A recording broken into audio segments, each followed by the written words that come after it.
Olá, tudo bem? Como é que você está neste dia? Vamos para mais um devocional hoje?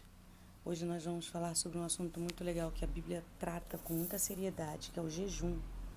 Então, que você possa acompanhar comigo. Nós vamos estar baseado lá em Mateus capítulo 17, a partir do versículo 15.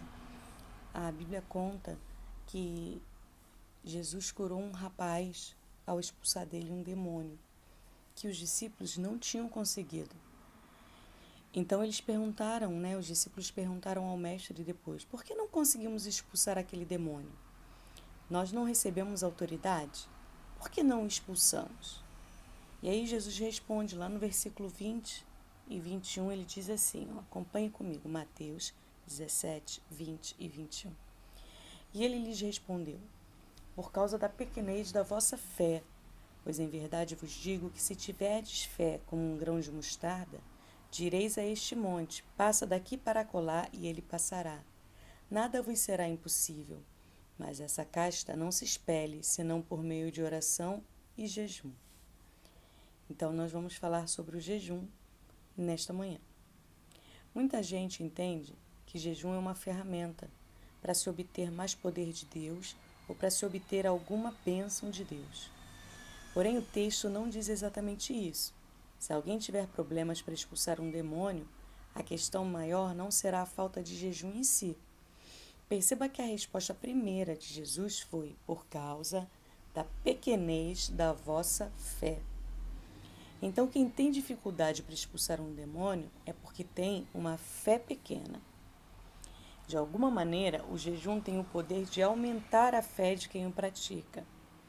Quando alguém se abstém de um elemento primitivo do ser humano, que é o seu alimento, ele se desliga do mundo visível e presta mais atenção à realidade invisível da presença de Deus. Quando isso acontece, a pessoa passa a perceber e crer ainda mais no poder da autoridade dada por Jesus. Vamos ver um outro texto que diz sobre o jejum também? Lá em Mateus 9, versículo 14 e 15, que fala assim, Vieram depois os discípulos de João e lhe perguntaram: por que jejuamos nós, os fariseus? E os fariseus? E teus discípulos não jejuam? Respondeu-lhe Jesus: podem, acaso, estar tristes os convidados para o casamento enquanto o noivo está com eles? Dias virão, contudo, em que lhes será tirado o noivo, e nesses dias hão de jejuar. Então, diante desse texto, a maior queixa dos discípulos de João é que os seguidores de Jesus, os discípulos de Jesus, eles não jejuavam. E aí Jesus leva o jejum para uma dimensão um pouco maior, A resposta de Jesus é maravilhosa. Mas embora ele evitasse dizer explicitamente que era Deus, ele se identificou como o noivo, que se encontrará com a sua noiva, que é a igreja. Nós sabemos que a noiva do Senhor é a igreja. Jesus fala que quando o noivo está presente, não há necessidade de tristeza, mas que a falta dele levaria a sua noiva a se entristecer e a jejuar. É como se alguém estivesse tão triste que não quisesse comer, de tanta saudade que sente de alguém. É como se a igreja, a noiva, sentisse tanta saudade do noivo que evitasse comer, que não quisesse comer, que não quisesse fazer nada por tanta saudade desse noivo. Enquanto os discípulos desfrutavam da companhia de Jesus, eles só se alegravam e não precisavam jejuar. Porém, depois de sua partida, segundo alguns estudiosos, a igreja primitiva ela jejuava 2 vezes por semana, na segunda e na quarta. Esses irmãos abriam mão de alimentos por saudades. É como dissessem: vem, Senhor Jesus, vem logo. A nossa geração está muito ligada a esse mundo, agarrada com tanta força que se recusa a soltar. Assim perde a sensibilidade para acessar o mundo espiritual e invisível. Por isso, nós precisamos nos desafiar a ter uma prática de jejum, não para receber coisas ou para receber poder, mas para ter mais da presença e da companhia do noivo. Como quem diz: minha fome é de Jesus, quero o pão vivo que desceu do céu. Com certeza nós teremos mais fé e mais poder, mas será somente uma consequência e não a causa maior da nossa busca. Será que você já ficou sem se alimentar para buscar a Deus de verdade? Ou você tem ficado sem se alimentar, dizendo que está jejuando e não faz nada nesse período, ou faz outras coisas que não é buscar a Deus? Você já se privou de algum alimento específico para pensar mais em Jesus? Se você ainda não fez ou se você está começando, vai devagar.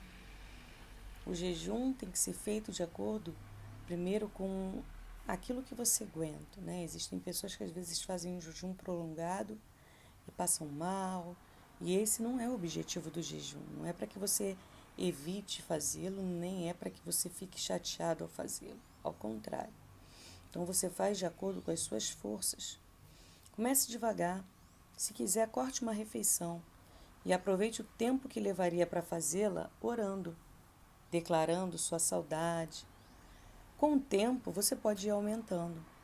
Lembre-se de buscar sempre o Senhor em oração nesses períodos, para não ficar num jejum superficial, num jejum religioso. Os discípulos de João disse que até os fariseus jejuavam, mas o tipo de jejum que os fariseus praticavam era um jejum religioso que até o próprio Jesus criticou aquele tipo de jejum, que eles ficavam em pé nas praças com aquelas caras tristes, e não era dessa forma. E Jesus diz ainda que se nós quisermos jejuar, que a gente lave o rosto, que vá para o nosso quarto e lá nós possamos ficar a sós com Deus. Então que você possa começar a sua prática de jejum. Nós hoje não temos um noivo presente, então nós precisamos jejuar, porque é o que Jesus falou, que quando ele não estivesse presente mais, a igreja, a noiva, precisaria jejuar. Então, que você guarde esta palavra, que você guarde esse ensinamento. Vamos orar nesta manhã? Feche os seus olhos e ore comigo assim. Deus Santo, os discípulos de João Batista e dos fariseus jejuavam. Os discípulos de Jesus também jejuavam. E eu gostaria de saber usar essa ferramenta para me aproximar mais do seu Filho Jesus. Desejo conhecê-lo cada dia mais e me entregar mais a Ele. Quero me desligar mais desse mundo visível e me aproximar e crer mais no Deus eterno e invisível. Que eu seja um imitador fiel do meu irmão mais velho Jesus Cristo, no nome de quem eu oro. Amém. Então que você possa meditar em como jejuar neste dia, nessa manhã, que você possa rever a forma do seu jejum, se de fato ele tem agradado a Deus e se ele tem sido feito de acordo com a vontade de Deus, tá bom? Então, bom dia, Deus te abençoe, Deus abençoe a sua família e Pai seja contigo.